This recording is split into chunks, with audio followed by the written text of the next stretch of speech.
दर महिन्याला संकष्टी चतुर्थी साजरी करण्यामागे अनेक धार्मिक व आध्यात्मिक कारणे आहेत. संकष्टी चतुर्थी हा दिवस भगवान गणेशाला समर्पित आहे. गणेश हे विघ्नहर्ता म्हणजेच सर्व संकटे व विघ्न दूर करणारा तसेच बुद्धीची देवता मानले जातात.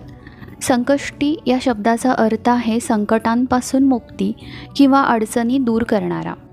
त्यामुळे दर महिन्याला गणेशाची उपासना केल्याने भक्तांच्या जीवनातील सर्व अडचणी, अडथळे, संकटे दूर होतात व त्यांना सुख, शांती व यश मिळते अशी श्रद्धा आहे. हिंदू पंचांगानुसार प्रत्येक महिन्याच्या कृष्ण पक्षातील चतुर्थी तिथी ही संकष्टी चतुर्थी म्हणून ओळखली जाते.